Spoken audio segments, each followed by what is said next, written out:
Hi everyone, my name is Angela Ryan. I'm an Assistant Agricultural Inspector in the Department of Agriculture, and today we're looking at winter wheat here in Kildalton Agricultural College. So behind me we're going to look at the winter wheat recommended list for 2021. The trial that we have here has the 6 varieties currently on the recommended list, along with the 3 candidates that are up for trial recommendation. In order to determine the scoring on a recommended list, we look at scoring from 9 back to 1, 9 being the best for being the most clean in terms of disease, or standing up straight if it's a lodging or straw breakdown score, and 1 being the worst score that you can get. So we do scoring for a number of different things: disease, straw breakdown, lodging, heading scores, which whenever a variety heads out, to determine whether it's early or late maturing. Every year is different when we're sowing crops, and you could have an exceptionally good weather where we do get in the crops in good conditions, or we can have very, very poor conditions, which is what we experienced in the back end of 2019. The first variety that we're going to look at is JB Diego, and JB Diego is a variety that's been on the recommended list since 2010. It's a high quality feed grain variety, and it has moderate resistance to lodging, good resistance to straw breakdown with a score of 7 on the recommended list, had a high yield of 98 in 2019 and has a 3-year average relative yield of 99.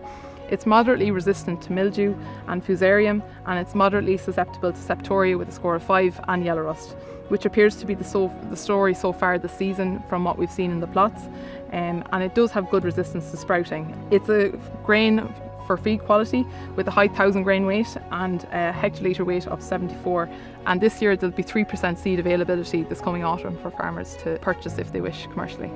The next variety then I'm going to talk about is Bennington.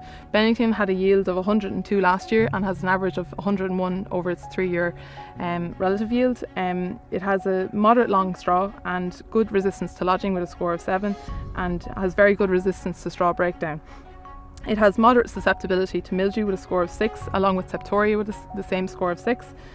And of note, yellow rust was a particular issue in Bennington commercially, and in our observation plots we saw across Back Weston in particular in the northeast, which is an area traditionally in Ireland where we see a lot of yellow rust, and it seemed to get a lot of yellow rust early back in May, but as it went through the growth stages it actually developed its adult resistance, so it was able to, through a good fungicide programme, JB Diego would have managed yellow rust compared to Bennington better maybe, but Bennington has shown a lot of susceptibility to yellow rust, and it does have good resistance to fusarium, and it is moderately susceptible to sprouting.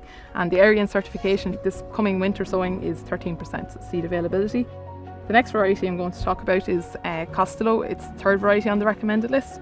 It has a very short straw, and therefore makes it very good for lodging. It has a score of 8 on the recommended list and has a good resistance to straw breakdown, and had a yield of 96 in 2019 and has a 3-year average relative yield of 97. It's a very good resistance to mildew and yellow rust and good resistance to fusarium. It has very good resistance to sprouting, which is one of its best attributes, and it has a very good hectolitre weight, the highest on the recommended list of 77.5. It's moderately susceptible to septoria, reflecting what we've seen in the observation plots across department centres, so it's important that a farmer has a good septoria fungicide programme in place for it. But it has the 2nd highest seed availability area of 25% this season.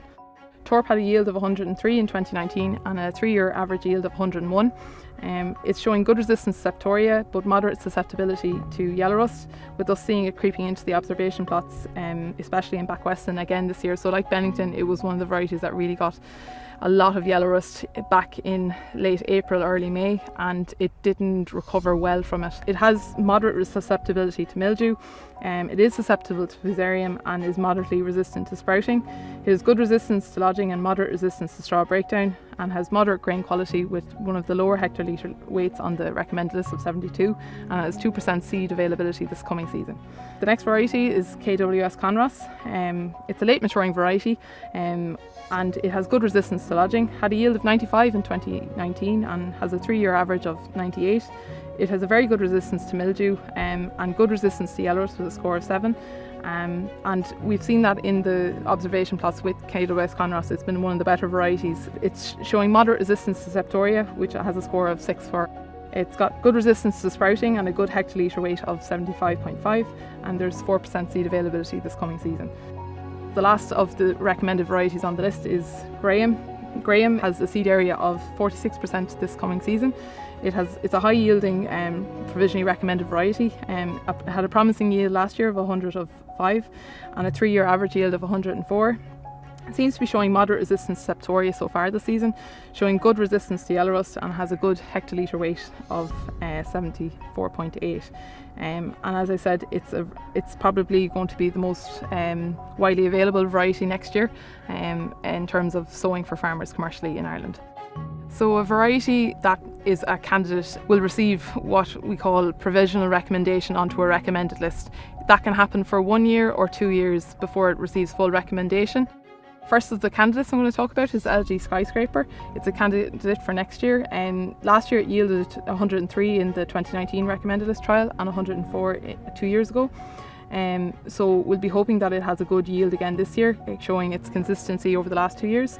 It did show a lot of susceptibility to Septoria so far, especially in Kildalton and Cork, where we've seen a lot more Septoria, and it appears to be showing good resistance to yellow rust and mildew so far. So we're hoping that that'll stand to it as it stands for provisional recommendation for the coming year.